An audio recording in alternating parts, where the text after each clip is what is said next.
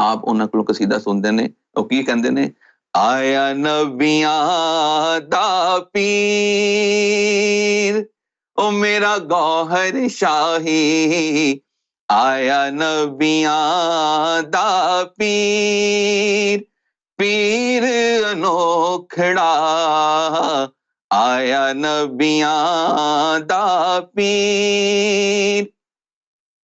ਦਿਓ ਮੁਬਾਰਕ ਸਾਰੀਆਂ ਸਖੀਆਂ, ਦੇਵੋ ਮੁਬਾਰਕ ਸਾਰੀਆਂ ਸਖੀਆਂ, ਗੌਹਰ ਦੇ ਨਾਲ ਲੜ ਗਈਆਂ ਅੱਖੀਆਂ, ਖਾਲਕ ਦੀ ਤਸਵੀਰ ਮੈਂ ਸਦਕੇ ਜਾਵਾਂ, ਖਾਲਕ ਦੀ ਤਸਵੀਰ ਮੇਰਾ ਗੌਹਰ ਸ਼ਾਹੀ, ਆਇਆ ਨਬੀਆਂ ਦਾ ਪੀਰ, ਪੀਰ ਅਨੋਖੜਾ, ਆਇਆ ਨਬੀਆਂ ਦਾ ਪੀਰ। ਸੁਭਾਨ ਰਾ ਰਿਆਜ਼, ਕਿਆ ਕਰਮ ਨਵਾਜ਼ੀ ਕਿ ਸਰਕਾਰ ਦੀ ਇਸ ਦੁਨੀਆ ਤੇ ਤਸ਼ਰੀਫ ਆਵਰੀ ਦਾ ਹੋਣਾ, ਇਸ ਦੁਨੀਆ ਦੇ ਉੱਤੇ ਆਣਾ। ਔਰ ਇਹ 5 ਨਵੰਬਰ ਦਾ ਦਿਨ ਆਇਆ। ਆਪ ਦੀ ਵਾਲਦਾ ਦੱਸਦੀ ਨੇ ਕਿ ਉਹ ਐਸੇ ਲਮਹਾਤ ਸਨ ਕਿ ਇੱਕ ਤਰਫ ਜਿਵੇਂ ਉਸ ਬੇਬੀ ਬੱਚਾ ਯਾਨੀ ਕਿ ਸਰਕਾਰ, ਬੇਬੀ ਸਰਕਾਰ ਦੀ ਉਹ ਨੰਨੇ ਨੰਨੇ ਪਾਉ ਜਿਹੜੇ ਸਨ ਉਹ ਆਪ ਦੀ ਵਾਲਦਾ ਦੇ ਜਿਸਮ ਦੇ ਨਾਲ ਲੱਗਦੇ ਨੇ ਤੇ ਉਹਨਾਂ ਦੀ ਅੱਖ ਖੁੱਲਦੀ ਤੇ ਉਹ ਵੇਖਦੇ ਨੇ ਕਿ ਬੱਚਾ ਮੇਰੀ ਗੋਦ ਵਿੱਚ ਲੇਟਿਆ। ਤੇ ਫਿਰ ਉਸ ਬੱਚੇ ਤੋਂ ਕੀ ਅਸੀਂ ਕਿਹਾ ਜਾਏ ਕਿ ਕੈਸੀ ਉਹ ਹਸਤੀ ਇਸ ਦੁਨੀਆ ਦੇ ਉੱਤੇ ਤਸ਼ਰੀਫ ਆਵਰੀ ਹੋਈ ਹੈ। ਯਾਰੋ ਅਸੀਂ ਸੋਚਦੇ ਹਾਂ ਜਦੋਂ ਸਾਨੂੰ ਖਿਆਲ ਆਉਂਦਾ ਕਿ ਯਾਰ ਕਾਸ਼ ਅਸੀਂ ਵੀ ਹਜ਼ੂਰ ਗੌਸੇ ਪਾਕ ਦੇ ਜ਼ਮਾਨੇ 'ਚ ਹੁੰਦੇ, ਕਾਸ਼ ਅਸੀਂ ਵੀ ਇਮਾਮ ਹੁਸੈਨ ਦੇ ਜ਼ਮਾਨੇ 'ਚ ਹੁੰਦੇ, ਕਾਸ਼ ਅਸੀਂ ਵੀ ਹਜ਼ਰਤ ਅਲੀ ਦੇ ਦੌਰ 'ਚ ਹੁੰਦੇ, ਕਾਸ਼ ਅਸੀਂ ਵੀ ਹਜ਼ੂਰ ਨਬੀ ਕਰੀਮ ਸੱਲੱਲਾਹੁ ਅਲੈਹਿ ਵਸੱਲਮ ਦੇ ਦੌਰ ਦੇ ਅੰਦਰ ਹੁੰਦੇ। ਯਾਰ ਅੱਜ ਸਾਨੂੰ ਸਰਕਾਰ ਸੈਯਦਨਾ ਇਮਾਮ ਮਹਿਦੀ ਗੌਹਰ ਸ਼ਾਹੀ ਦੀ ਜ਼ਾਤ ਦਾ ਦੌਰ ਮਿਲ ਗਿਆ। ਉਹਨਾਂ ਦੇ ਨਾਲ ਵਬਸਤਾ ਹੋ ਕੇ ਪਤਾ ਲੱਗਦਾ ਹੈ ਕਿ ਅਸੀਂ ਉਸ ਦੌਰ ਦੇ ਅੰਦਰ ਚਲੇ ਗਏ। ਉਸ ਦੌਰ ਕਿਉਂਕਿ ਉਹ ਕਿਉਂ ਚਲੇ ਗਏ? ਕਿਉਂਕਿ ਉਹ ਨਿਸਬਤ, ਉਹ ਬਾਤਨੀ ਤਾਲੁਕ ਦਾ ਜੁੜਨਾ ਹੀ ਕੈਸੀ ਵੱਡੀ ਨਿਮਤ ਕਰਾਰ ਪਾਈਏ। ਕਿਉਂਕਿ ਉਸ ਅੱਖਾਂ ਦੇ ਸਾਹਮਣੇ ਦੇ ਰਹਿਣ ਵਾਲੇ ਜਿਹੜੇ ਲੋਕ ਸਨ ਉਹਨਾਂ ਦੇ ਅੰਦਰ ਤੇ ਅਬੂ ਜਹਿਲ ਜੈਸੇ ਲੋਕ ਵੀ ਸਨ।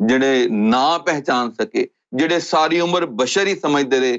ਉਹ ਕੈਸੇ ਲੋਕ ਸਨ ਜਿਨ੍ਹਾਂ ਨੂੰ ਉਹ ਬਾਤਨੀ ਅੱਖ ਹਾਸਲ ਨਾ ਹੋਈ ਕਿ ਉਹ ਇਮਾਮ ਹੁਸੈਨ ਨੂੰ ਪਹਿਚਾਨ ਜਾਂਦੇ ਔਰ ਉਹਨਾਂ ਨੇ ਇਮਾਮ ਹੁਸੈਨ ਦੇ ਖਿਲਾਫ ਆਪਣੇ ਸਰ ਝੁਕਾਉਣ ਦੀ ਬਜਾਏ ਇਮਾਮ ਹੁਸੈਨ ਦਾ ਹੀ ਸਰ ਤਨ ਤੋਂ ਜੁਦਾ ਕਰ ਦਿੱਤਾ। ਕੈਸੀ ਇਹ ਫਰਕ ਹੈ ਕਿ ਜਿਹਦਾ ਤਾਲੁਕ ਜੁੜ ਗਿਆ ਸੀ ਬਾਤਨੀ, ਉਹ ਬਾਤਨੀ ਤਾਲੁਕ ਜੁੜ ਗਏ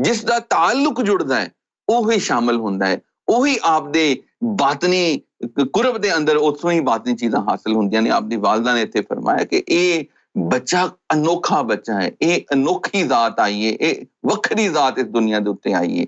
ਇਹ ਇਨਸਾਨ ਜੈਸਾ ਲੱਗ ਰਿਹਾ ਇਨਸਾਨ ਨਹੀਂ ਹੈ। ਇਹੀ ਕੈਸੀ ਕਰਮ ਨਵਾਜ਼ੀ, ਉਹ ਤੇ ਨੂਰ ਨੇ, ਉਹ ਨੂਰੀ ਜ਼ਾਤ ਇਸ ਦੁਨੀਆ ਦੇ ਉੱਤੇ ਆਈ ਹੈ।